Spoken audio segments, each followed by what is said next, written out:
first thing, if I could just have you give me your name, Earl. first and last, and the correct spelling. Last name first? Either way, first name, but just the correct spelling of it. Okay, E-A-R-L, Earl, L, Jones, J-O-N-E-S. And you go by? Jonesy. That's what I thought. J-O-N-E-S-Y. Everybody knows he's Jonesy. And they know my wife is Torchy. As Torchy, T-O-R-C-H-Y. Her first name is Violet, but she goes by Torchy. And I got 150 letters in there from the school, Squim Middle School. And we talked to the history class there, and she was with me, and you ought to see the letters. Oh, God, they make you cry. So you do a lot of outreach to the school I've program. only been doing it for 2 years. But, Jesus, you ought to see the letters. And yesterday, I got a watch from Habon, I think it was, Habon. I haven't ordered anything from Habon for 50 years. I used to order ties from them, when I was in the insurance business. And they said, if you do this, we'll send this watch to you, and we'll also get the postage free and everything. So I needed a couple of pair of pants, because my waist is going way out, because I'm not walking anymore. So I got the watch, and I took it over to the school. First, I went to the jeweler in town, and I said, listen, I'm a Pearl Harbor survivor, and I've got this watch, and I want to know, I'm going to give it to the neediest kid in the 6th grade, the kid that doesn't have any money. And I'm going over there, and I said, can you, if this band doesn't work, how much will it cost me to get the band fixed? He said, don't worry. I said, I'll pay for it right now. He said, I'll do it for nothing. Just send the boy in. So that was nice. So I took it over to Steve Boots, the 6th grade teacher. Steve says, you're going to give this watch away? Beautiful watch. And it's quartz and everything, I said, now you make sure you give it to a kid that really needs it, that's really poor, that doesn't have anything. And he said, I said, if you got 2 of them, if you got 2 kids, well, I'll write down a number from 1 to 10. The kid closest 1 to 10 gets the watch. He says, I've got the kid picked out. And he said, this is wonderful, Jonesy. He said, that's the kind of life I lead. Wow. Yeah. Now, so where did you grow up? New Jersey. I was born in Philadelphia, but raised in southern Jersey. And went to high school in Wildwood, New Jersey. And right on the beach, right on the ocean. And my brother and I enlisted the same day in Philadelphia. Went to Philadelphia, enlisted in the Navy in let's see, God, when you get 80, I'm almost 80. When you get 80, I forget, I think it was April the 2nd, 1941. Wow. And I'm going to check one thing here, just a Go second. ahead.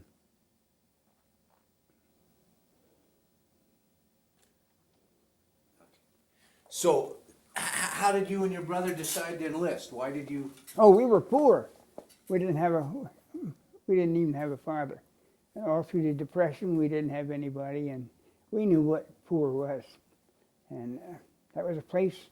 You got a meal. You got 3 square meals a day. You got paid.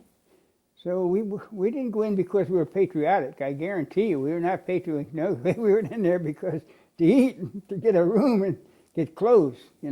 And that's how poor we were. We had 3 boys in our family, and all 3 of us went in the Navy. My little brother, he went in after Gordy, and he went in after Pearl Harbor, and Gordy and I we both went to trade school. We went to Norfolk, Virginia, for boot camp. That's where they got the signs all over town. Sailors and dogs, keep off the lawn. And all that stuff. And so we went to trade school at 87th and Anthony Avenue in Chicago, aviation mech school, and we got through that. Then we went to Mare Island. I think it was Mare Island, yeah. Yeah, we took a train across the country and got a ship going from it was from Mare Island to San Diego. And then the captain of the ship got lost in the fog out there, going down to San Diego. Anyhow, went to San Diego, and we were there for about a week. And there's a captain in there. What the heck was his name? He said, well, if you don't work, you don't eat. And we got aboard, and for 2 hours, I just sat there with a hammer, pound a nail this way, took it up, pound this way, 2 hours. But you had to do it because of no other work, because the captain would ride around in kind of a golf cart and make sure everybody's working. Captain McCandless, that was his name. Nice guy. And then we got on the USS Henderson. Oh, shoot, that was the worst darn ship you ever saw in your life. We're taking all these people over there. It was horrible, I'm telling you. And so they put me, my brother, on aft, and the hammocks are out there. I look down, I'm looking at the water. Jesus, we're going over there, and Jesus. So I said, to heck with this noise. Gordy, he could sleep up there. That was my brother's name, Gordon. And I said, I'm going to go down over this way. So I got out, and all these other guys were ship's company would go on duty. I'd find where their bunk was. I'd go there, but they never caught me for 4 days. 4 days. In fact, my brother reported me overboard. Oh Christ, it was awful. So anyhow, when we finally get to Pearl, there was a second class guy up there. He'd been looking for me. He says, I'll get you. I was going, goodbye, I'll get you. Well, I'll tell you how horrible the conditions were. They fed you with plates, you had to wash, one big thing was for washing, and the other one was for rinsing, Well, if you were the last guy in line, you didn't know which one to put it in. This one over here was as dirty as this one. Oh, it was horrible. It was horrible. God, I ate apples. I ate a lot of apples. Oh, and then we had it. Then the ship's company. I never will forget this. The ship's company. This was before the war, but they were all getting practice and seeing how well they could shoot. So they throw up a balloon. God, they have machine guns up here, And they tried to hit it. They missed every damn balloon was shot up, and everybody was clapping like heck, And oh God, it was horrible. I mean, it was fun, But then we got to Pearl, and we were assigned to VP-14 Kaneohe. That was a naval PBY station, and it's the northern end of the whole island, the northern end. And we were the first ones hit. We were hit because some guy from Kaneohe, he called Pearl and said, we're being hit by Japanese. And the guy from Pearl said, you must have had a hell of a night last night, I got that, I read that someplace in some of the stuff I got. You guys must have not laid that. I had a good time or something. But then we were the first ones hit. We were the first ones on our base to down to zero. And we have the first Medal of Honor winner, John Finn. And they wrote me up as I got the citations and all that stuff, loading machine guns. But I had 6 guys with me. Oh, down that morning, let's go back to that morning. My brother was going on Liberty, and I had the duty. I had to stay on the base. I didn't do anything. I was getting ready to play baseball. And I'm laying in my sack, reading a comic book, I think. And there's just nothing to it, shoot. We've been swimming the other day, the day before, and the water over there was beautiful. Oh, man, Hawaii, that was a paradise of everything. No kidding. God, they couldn't get us out of the water. We loved the water. We swam in New Jersey, But over there, that water was so nice. We had more fun over there in the water. And I never made Liberty. Never made Liberty in Honolulu. So everybody says, you know where this street is? Or you know that street is for the cat houses. No, don't know anything about it, And but anyhow, so I'm laying in my sack. My brother went already off. He was going to meet a friend of ours from Wildwood and go on Liberty. I think the other guy was in the Army. He was in the Army, yeah. And so I was laying in my sack, and all of a sudden I heard the goddamn rat-tat-tat-tat. And I could hear the airplanes. I said, well, there must be the fighters from Hickam. And then all of a sudden I looked out, we had clotheslines where we hung our clothes up. We had to wash our own clothes, God, here comes the clothes down. Well, there were bullets, and I could see the plane. The barracks aren't very high. And there they were. You could see the red thing. So you knew where they were Japanese, yeah. So we crawled on the water. They had water lines above the ground. They didn't dig the pipes in the ground. They had we crawled that. We got some rifles. Got a rifle for everybody, and we started firing rifles. And then what happened? Oh, then I said, well, let's get the hell away from these barracks. And then I said, let's go down and run to the run on the runways. Get away from everything. Well, shit. Then we got down there, and one guy, I don't know what his name was. I don't know how I got hold of 6 guys and telling them what to do. I was only 18. Gee, I must have thought I was a mafia guy or something. But anyhow, the guy was shooting up like this. It was Springfields. I think they're Springfields. And they got a bolt back here. You pull the bolt, We got his thumb up there, and he, bang! His whole finger was bang! And the thumb.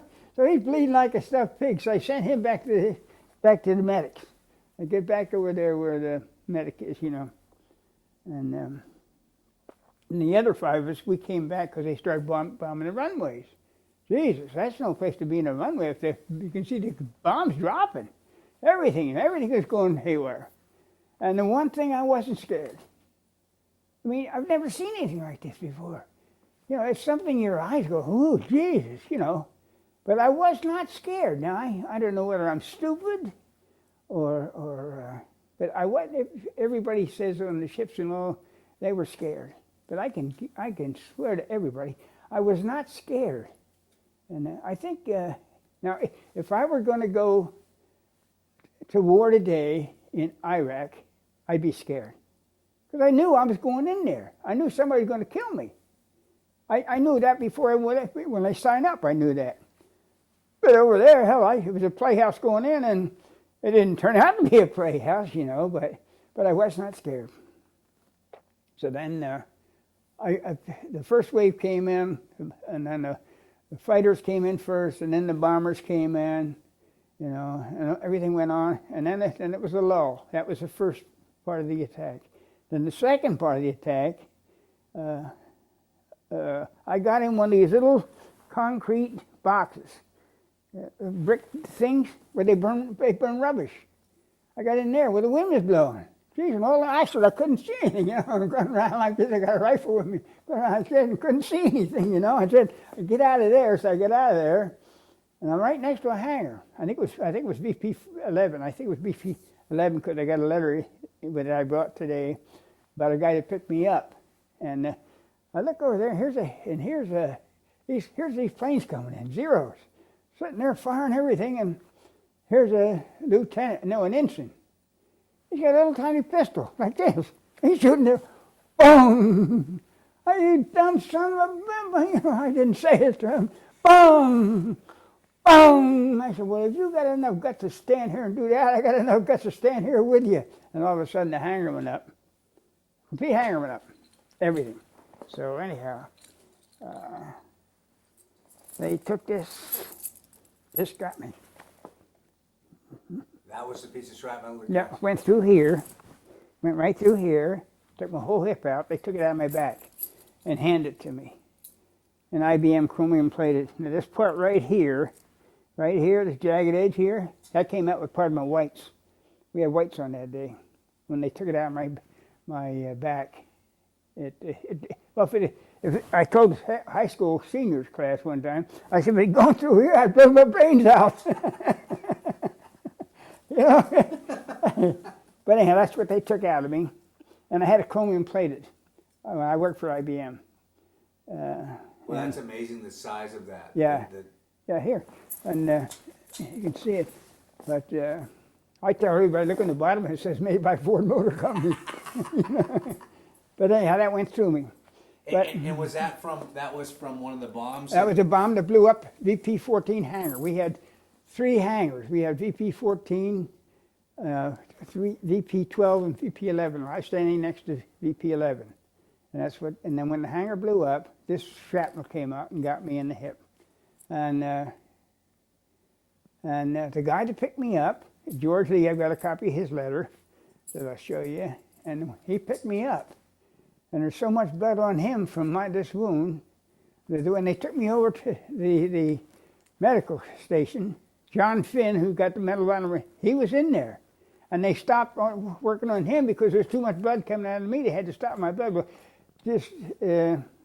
George Lee, he had so much blood on him from carrying me, they didn't know which one of us was. He said, I'm not wounded. I'm not wounded. It's Earl Jones here that's wounded. He said I was from Illinois, but I met him in trade school, see. But when they talk about a survivor, we were the first ship out of Pearl, and that was the U.L. Scott. The ship was finally sank over in Africa someplace, I don't know where. But they told my brother that I would never live to see the States. And if I ever did, I'd be in a wheelchair for the rest of my life. And here I am. So you talk about a survivor. I survived, not only did I survive Pearl Harbor, but I survived that trip to the States. And I got good hospital care. I was in the hospital for 9 straight months. I had a minor operation every week, a major once a month, because they had to change the whole complete cast. That's why I can't. That wouldn't have happened today with all the medical stuff you have today. But we were going over there. I couldn't move out of my bed, in a cot, or bed on this U.L. Scott.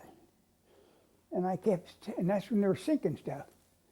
And I said, we had this male nurse, nice guy, really nice guy. In fact, he lived in Bellevue. I called him up one time. And I said, do you remember the sailor because he came over. I said, do you remember the sailor saying he thinks he heard a submarine? I think I hear a submarine. They're scared to shit, these guys. But it was me. I was the guy that was saying this, No, I couldn't move. God, I couldn't move, couldn't do anything. Said, hey, submarine hit us. I couldn't do anything. But anyhow, that's. What was the name of this ship? The U.L. Scott. Scott. And was it H-U-G-H. No, it was a passenger liner. Like the second one that came. We were the most severely wounded. We went the first ship. We hit Mare Island on Christmas Day. On Christmas Day, I think he said it was the day before Christmas, but I remember Christmas Day because I was shell shocked for 2 weeks. My days and nights were mixed up, and when we got over here, and I remember that laying on the wharf that day, there was a burn victim. A lot of guys were burned, and he couldn't light a cigarette. And he said, Jones, will you light my cigarette? And I leaned over and lit his cigarette for him, and then they got us in the 72-bed ward at Mare Island Hospital. Well, my nights and days were so mixed up, I was rat-ta-ta-ta-ta, rat-ta-ta-ta-ta. That was from the bombs and everything, and so they had to take me from the ward upstairs here, 72-bed ward. I couldn't keep the whole ward open, so they had to put me downstairs where the brig was. Jesus, you talk about a brig. I mean, they didn't bother me, but we had one guy down there that beat up commanders. I mean, lieutenant commander's fine, ensign fine, captain, 3-stripe, beat the shit out of me. No kidding. That was funny. And we had another guy, always had his puddings, always playing with his pud. Oh, shit, that was funny. So anyhow, the school, Wildwood High School, sent me a great big box of chocolates, So I was giving all my chocolates away, and so a guy comes in. I said, you want a piece of chocolate? Yeah. Get out of here!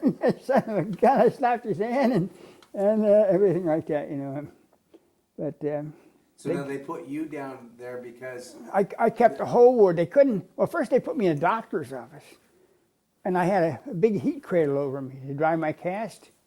Oh shit! I was all by myself in here. I just went and I was shell shocked and everything. So I tore the whole cradle off.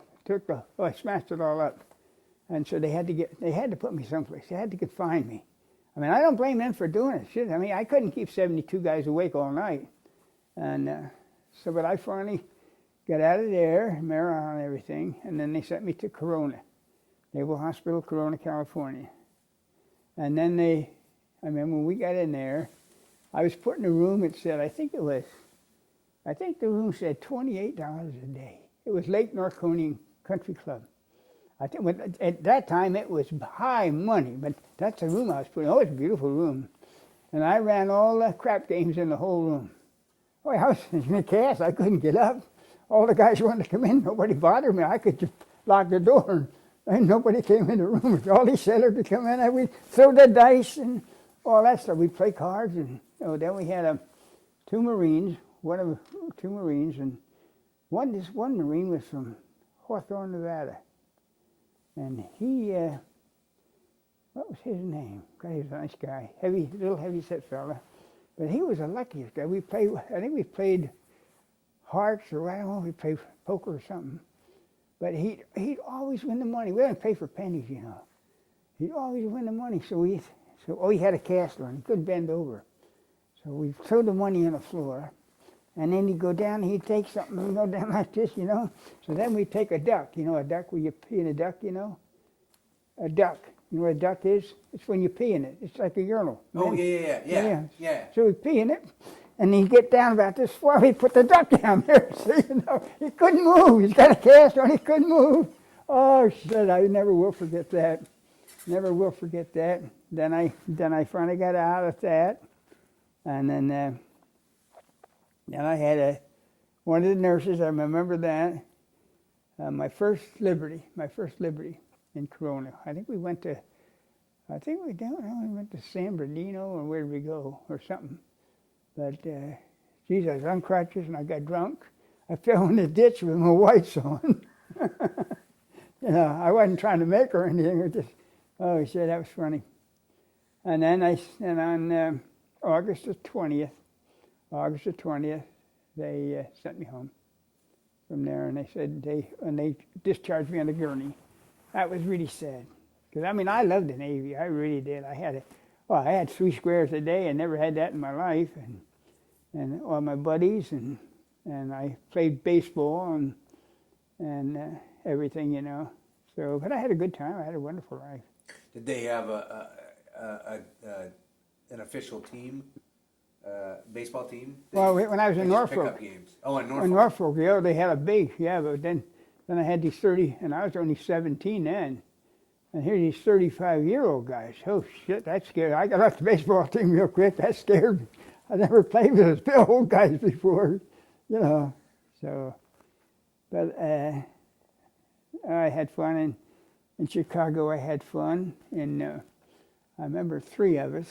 We were allowed to go to the USO in Chicago when I was going to trade school. We had to march downtown over a bridge and everything. Well, a couple of them. It was Tuffy Lane from Henrietta, Oklahoma, and Bob Johnson from San Francisco. And we went into what the hell was the name of the drugstore? Anyhow, you buy a little pint of booze and you stick it in here, you know. And they got all out of line, and we got back to the armory, and the guys wouldn't go to sleep. And Jesus, the MPs came through. I was on top. My brother was underneath me. It was 3 layers. He told me to keep quiet. So I kept quiet. And they threw those 2 guys in the brig. See? Next day, I'm taking them down candy bars. Oh, shit. I had a wonderful time. And this Bob Johnson in Chicago, he loved motorcycles. And he started a motorcycle without the keys in it. Oh, I never saw that happen before. He drove around all around Chicago with, with keys. And then his dad, he came to see me in the hospital when I was down Mare Island. And his dad was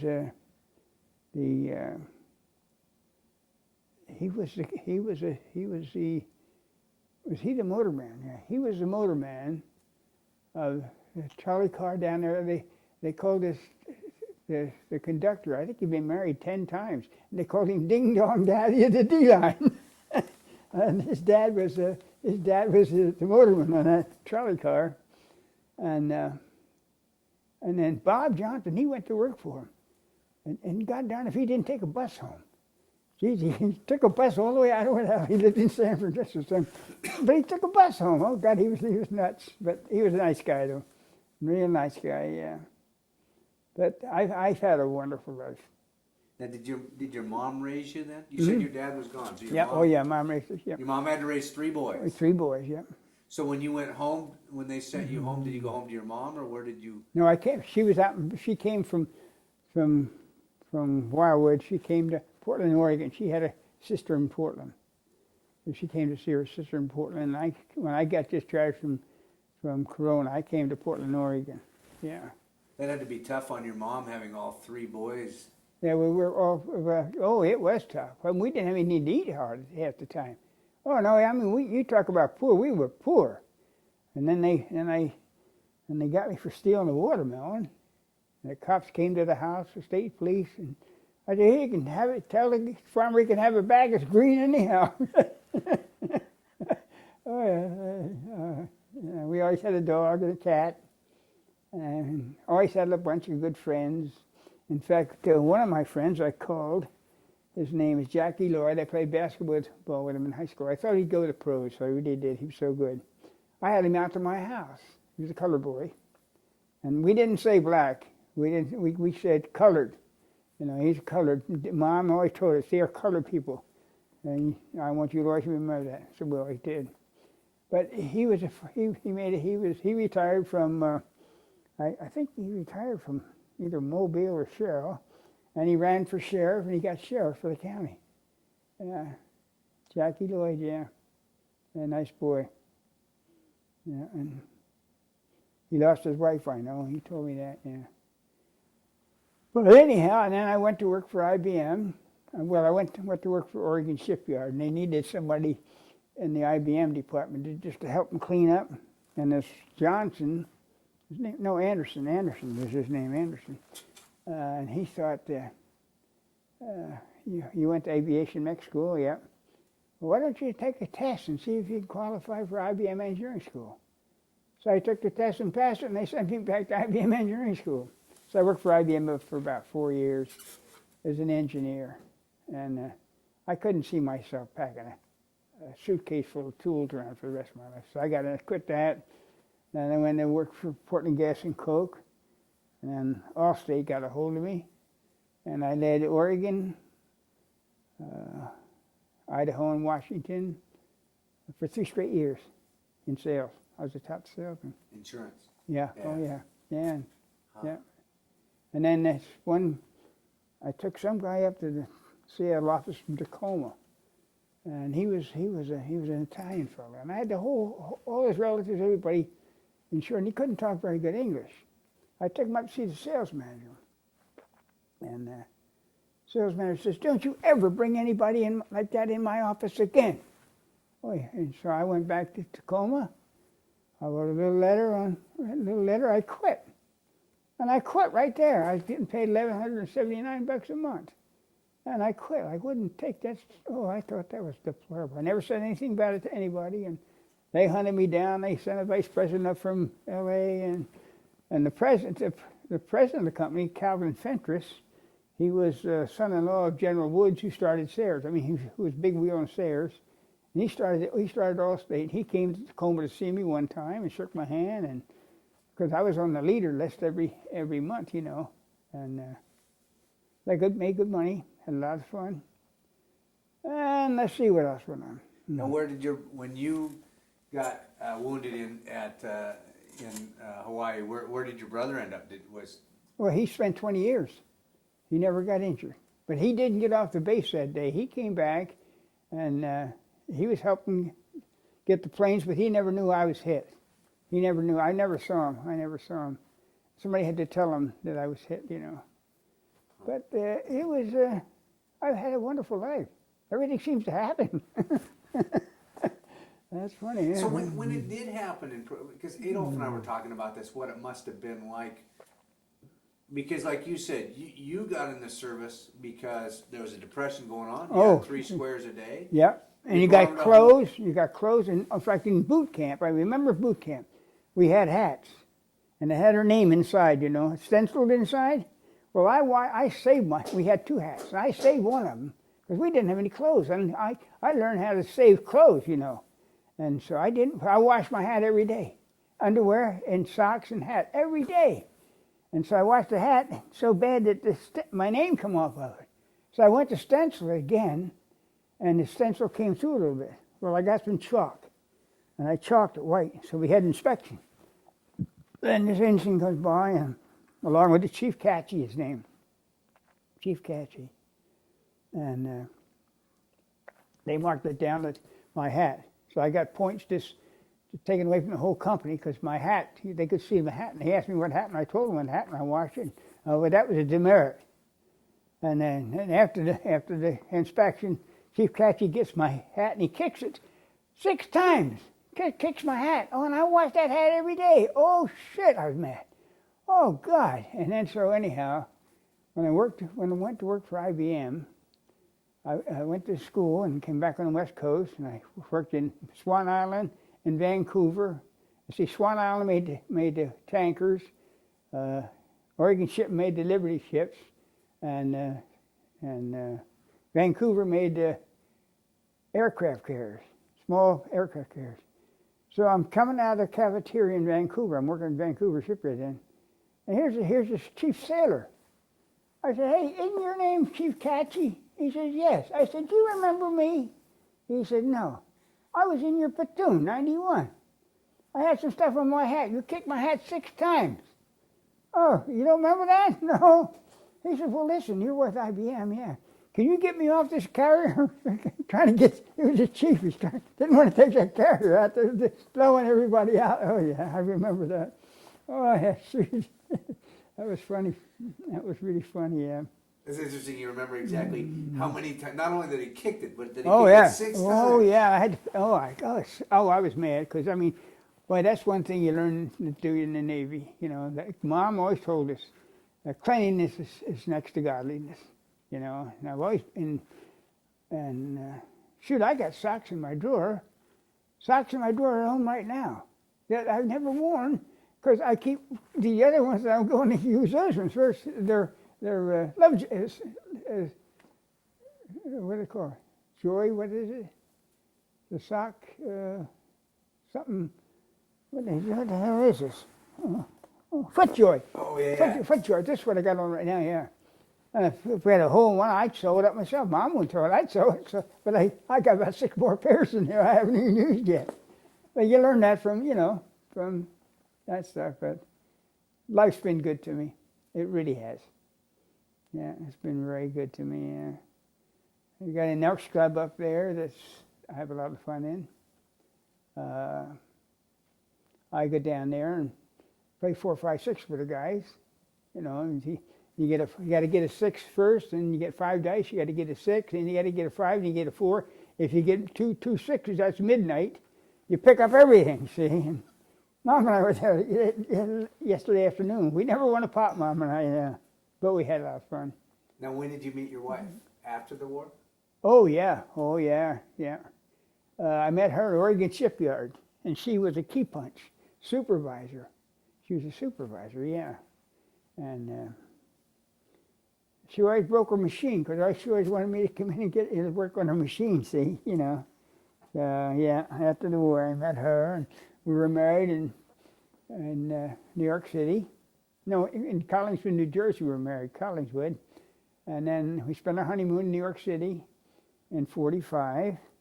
We wouldn't get married until the war with Japan was over, and then the war got over, and we were married October the 30th.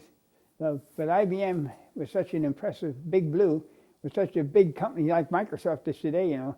They could say, "I want a room for this guy," and they got me a room right downtown New York City, and rooms were so scarce you couldn't get it, and so we got a room, and oh yeah, and then I remember that night, and next morning we ran at it. Both Mom and I smoked. We didn't have any cigarettes, so I'm going down the elevator. It's the elevator in New York City. God damn, if I didn't get propositioned by some broad in the elevator. I think it was the elevator girl or something. I said, "Jesus, I just got married." I told Mom about it. She laughed, yeah. And then we got married. And we moved back on the West Coast because her dad was very sick. And that's when I quit IBM. And I couldn't see me packing a suitcase full of tools. And I won all kinds of awards with IBM for replacing this steel or doing something this way or this way. It wasn't big, but you had to send in these, suggestion boxes. Yeah. And then we got married, and then went to work for Allstate. I was in real estate, and we moved to Concord, California. Concord. And in Concord, California, lived next door to us was two Japanese, Itos. Keiko was her name, Keith was his name. And they were in internment camps for Japanese kids and their parents. They were in the camps, excuse me. And they had 3 kids, and 1 girl and 2 boys. And I called the 2 boys dumb Chinamen. They were Japanese kids, and they never were. But they call me Papa today, and they call my wife Grandma and Papa. They're Japanese kids, so I don't have any animosity against the Japanese. No, I don't feel that way at all. So for you, when the war was over, that part of it was over. Is that how? Oh yeah, I mean no, because it's the politicians that are going to do this stuff, you know. Really and truly. Now, you must be German, right? What, did the Jewish people hate you? Well, there's some that. Oh, I'm sure there was some. But very few. I mean, very few, sure. But from the Holocaust and everything, you know what I mean. Yeah. Do you hate the German people? Yeah. See what I mean? See, I don't hate the Japanese, but we've got some guys in Pearl Harbor that doesn't have anything to do with them, you know, in our own group. But I don't feel that way. Well, now you said you waited. We're going to wait till the war in Japan was over, South Pacific was over, before you got married. Do you remember where you were when you heard the war was over and what that was like? Oh, I was going with Mom and everything. Oh yeah, and then we knew we were going to. We said date, and I was on the East Coast already, and she was here, in Portland, because I'd already been transferred east. I wanted to be back in where I lived when I was a boy, you know, and went and when she said, well, listen, when I come back to New York, you have a fur coat for me. I said, listen, if you're coming back to New York, you better have your own fur coat. She got off a train in New York. She got off the train in Philadelphia, yeah. She had her fur coat on. But we've had a wonderful life. We got one daughter. We have 3 grandkids. My grandson's passed away, but I have 2 great grandkids. 2 great grandkids. They're all skiers. They live in Wenatchee. And one of my granddaughters, she was going to the 84 Olympics when the downhill slalom, and she broke her leg. And she's written up and everything. She won a medal for Whitman College. She won a gold medal for Whitman College. Yeah. Walla Walla, right? I think so. Someplace. Yeah, Walla Walla. I think so. And then she transferred from Walla Walla to Western. Oh, okay. Western out here. Up in Bellingham. Bellingham, yeah. Yeah, she went there. And the other one went to work for Microsoft. She went to Colorado College in Colorado Springs, I think it is. And then she transferred to get her master's someplace up in Vermont. She went up there and got her master's, and she went to work for Microsoft. Oh, shoot, now she's got her own company in Seattle. Oh, shoot. I don't know where she got her brains out. It wasn't for me. Do you think, it's interesting because you have a different perspective. History books, kids think Pearl Harbor started in Pearl Harbor, but you have an interesting perspective in the fact that you actually saw the South Pacific part of World War II start. I mean, you were right where the Japanese first came across the Hawaiian Islands. Yep, right. Because they had to hit us. They hit the airfields first. Well, we were the first airfield hit. So we were up north, and they came in from the north. They had to get the PBYs out, because the PBYs could get up in radio and everything else. And we were hit first. Then Ford Island and Hickam were hit. I think they were hit at the same time. You know, but we were hit first. We were the first ones hit. We were the first one to knock down the Jap. And there's wording in there that he's got, yeah. So having seen the travesty of war firsthand, I mean, you saw airplanes destroyed. Oh, and you people. betcha. What did you think when the decision was made, which you would have heard about afterwards, but the choice to drop the bomb and end the war? Did you think that was a good decision, or? Truman made the decision, and I think Truman made the right decision. I really and truly do. Because I mean, they would not stop. They would not stop, and Truman is also a 33rd degree Mason. Harry Truman. Oh yeah, and so is MacArthur. MacArthur's pictures over there in the Nile Temple in Seattle. And Truman fired him. Truman fired MacArthur. But Truman, he was a wonderful president. He said, well, nobody goes above the President of the United States. Nobody. Now, do I support our troops? You bet I do. Do I want them killed? No, I do not. It's not my decision to make this thing. And a lot of people feel that we shouldn't be over there, But that's not my decision to make, And whether we should or not, I get down the Elks, and you ought to hear him down there.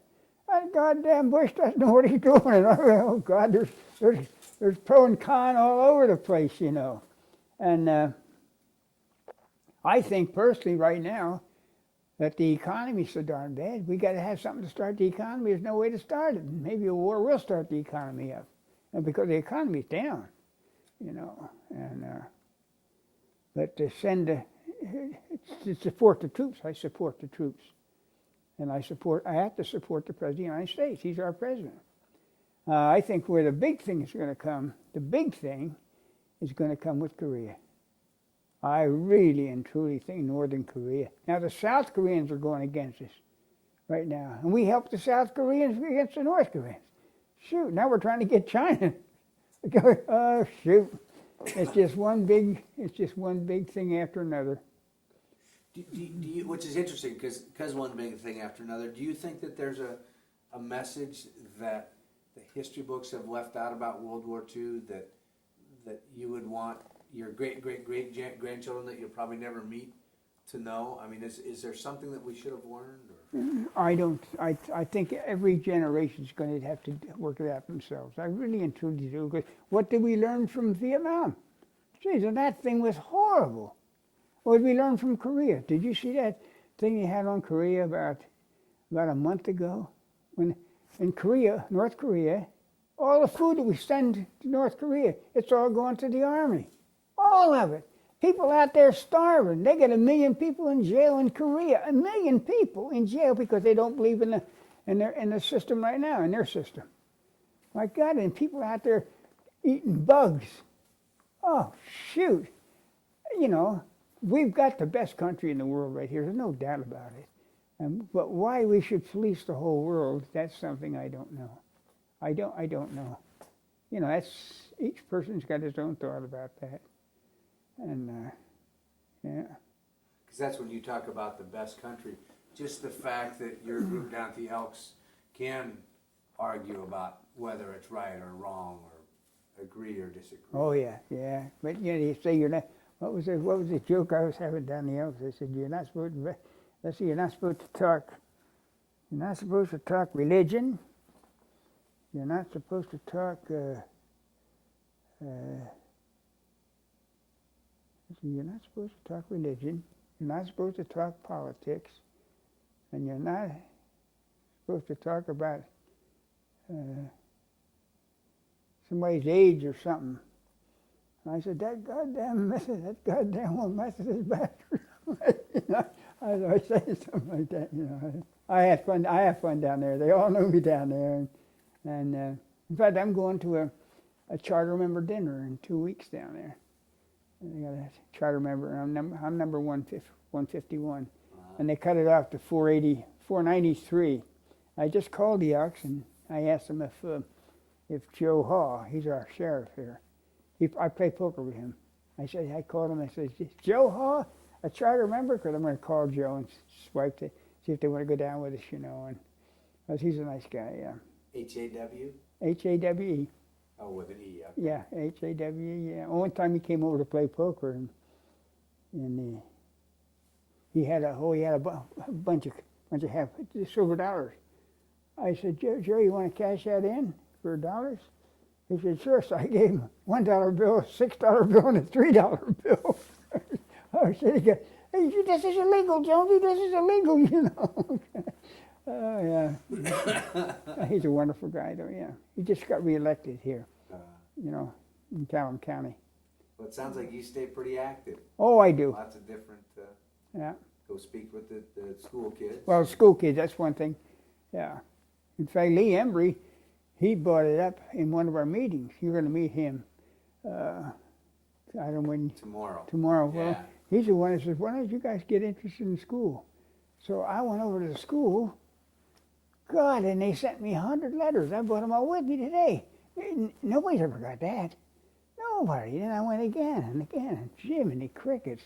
Those kids, and everybody says, hi, Jonesy, you're the kids, you know. Gee, you go out to school, and everybody knows you. Hi, Torchy. Hi, Jonesy. Oh, last time we got a little bear.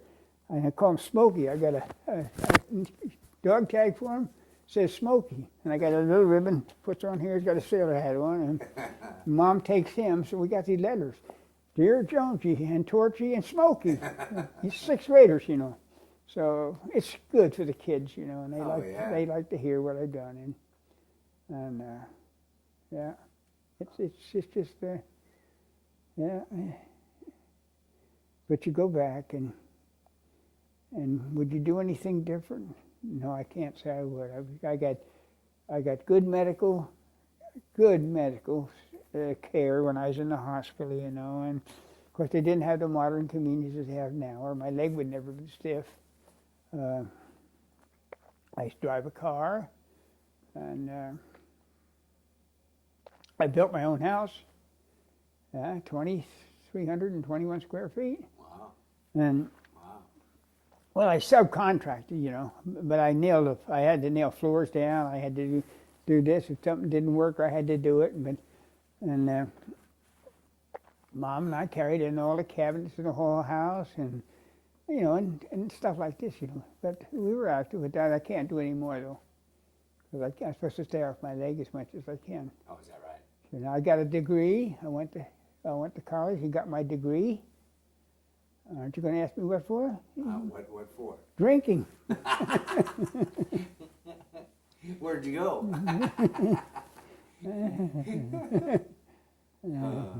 Yeah. Well, thank you very much. Okay. I hope you can get some laughs out of it. There's some great stuff in that.